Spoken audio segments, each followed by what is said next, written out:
The forest was never supposed to be silent. I'd grown up near the edge of the Keldron Woods, where the wind never stopped moving, where the leaves whispered secrets every night.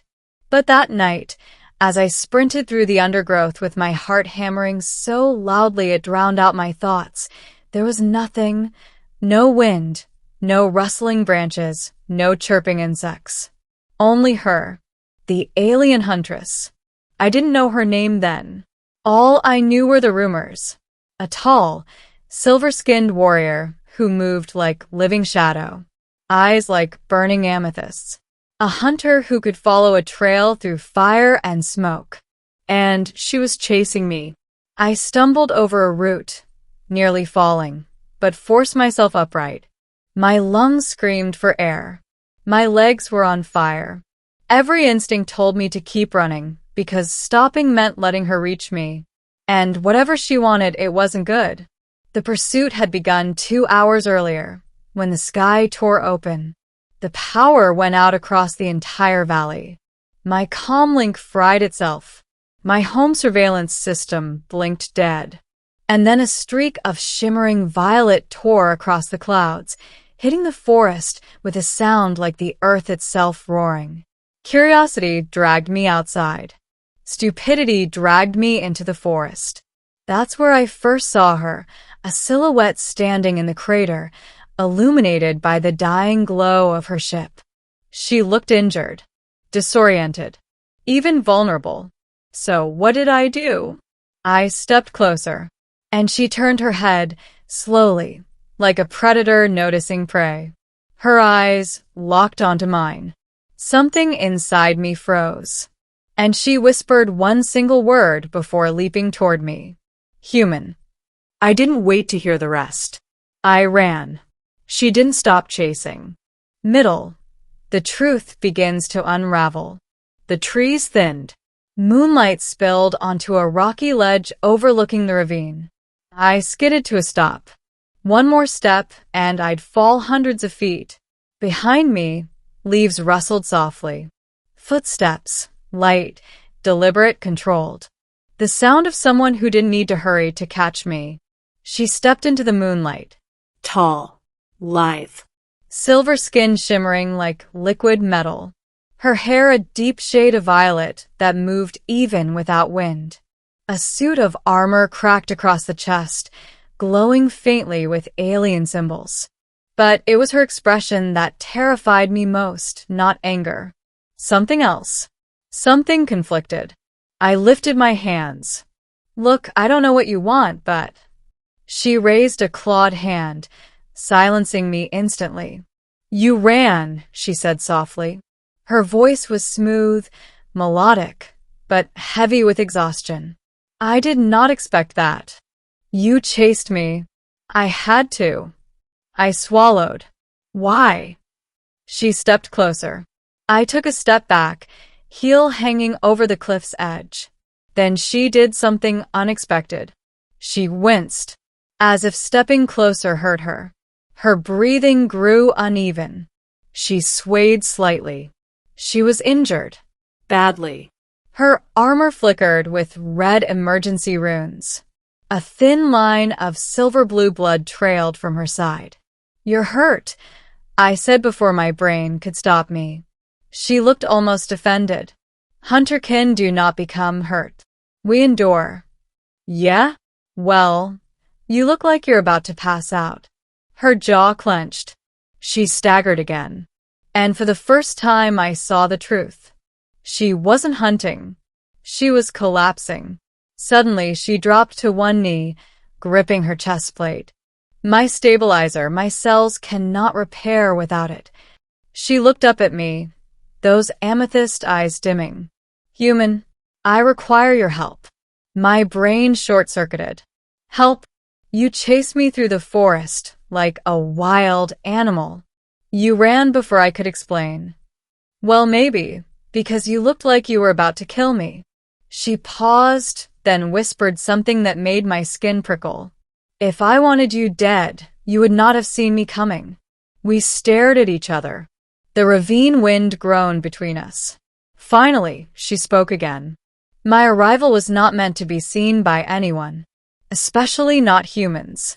Why not? Her gaze lowered. Because my mission concerns your species. I felt a chill crawl up my spine.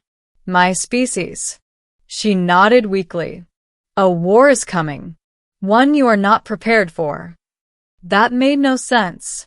Humans weren't at war with any alien factions, not openly anyway. I crossed my arms. So you came here, what? To warn us? To scout us? To capture me? Her voice softened. No. I came to find you. My heartbeat stopped. Me? Why? She lifted her hand slowly, reaching toward me. I flinched but didn't retreat. Her fingers brushed my wrist, light as air, trembling with fatigue. When your colony sent a signal 3 cycles ago, it reached my world, she whispered.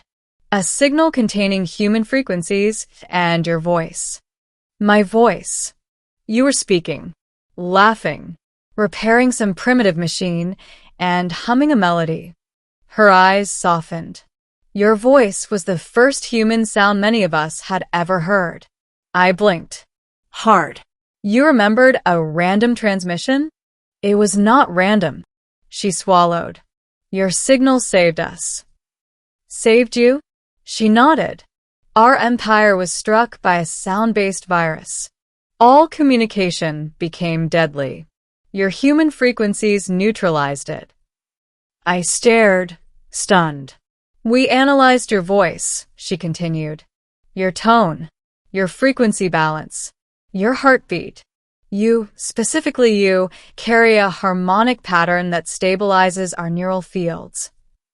You're saying my voice is medicine? For my kind, yes. I stared, speechless. You cured thousands, she said quietly, without knowing, without trying. But something else happened when the council heard your signal. Her lips parted slightly. They heard compassion in your voice. They heard hope. Now she looked away, as if embarrassed. My people sent me to find you, to bring you safely to our world. I laughed, a shaky, disbelieving laugh. So you chased me through the forest for a medical appointment? Her eyes narrowed slightly. I chased you because my vessel crashed. My stabilizer failed. I needed you to stay close, so I could survive long enough to explain. And you couldn't just shout. Wait. Don't run. She frowned. I am not skilled in human interaction. I snorted. Yeah. I noticed. Her eyes softened again. Human, will you help me? I looked at her, really looked at her. She was powerful, intimidating, alien in every sense. But behind all that, she was scared, vulnerable, Desperate. and she had crossed light years because of something I unknowingly did. I stepped closer. Tell me what you need. She exhaled, relief washing over her face. My stabilizer must be recalibrated manually. It requires a harmonic pulse. Your pulse. You mean my heartbeat? She nodded. Yes. I knelt beside her and placed my hand over the glowing panel across her chest plate. It thrummed violently under my palm. Ready? I asked. She nodded once. I focused on calming my breathing, on letting my heartbeat steady. The device flickered, sputtered, then synced. A soft, resonant hum filled the night. Her eyes widened. The stabilizer glowed brighter, brighter, then steadied into a soft blue. She inhaled sharply, strength returning to her limbs. It worked, she whispered. You truly are. She stopped herself, but I didn't miss the way her voice trembled. Ending. The whisper that changed everything. She rose slowly, testing her footing. The exhaustion in her stance faded, replaced by a calm, almost regal confidence. I stood as well. So what happens now? She looked at me for a long moment. Then she stepped closer, So close I could feel the warmth radiating from her armor. Her voice dropped to a whisper meant only for me. Human? Her fingers brushed my hand again, gentler this time. There is something else I must tell you. My breath caught. She leaned closer, her lips near my ear, and whispered, "You were never the target of my mission, but you have become the reason I stayed alive long enough to complete it." She pulled back, her amethyst eyes glowing softly. "I chased you," she said, "but not to capture you. I chased you because I was afraid you would disappear before I could meet the human who saved my people." Silence fell between us. Then she extended her hand, palm open, waiting. "Come with me," she whispered. "There is a place for you among us."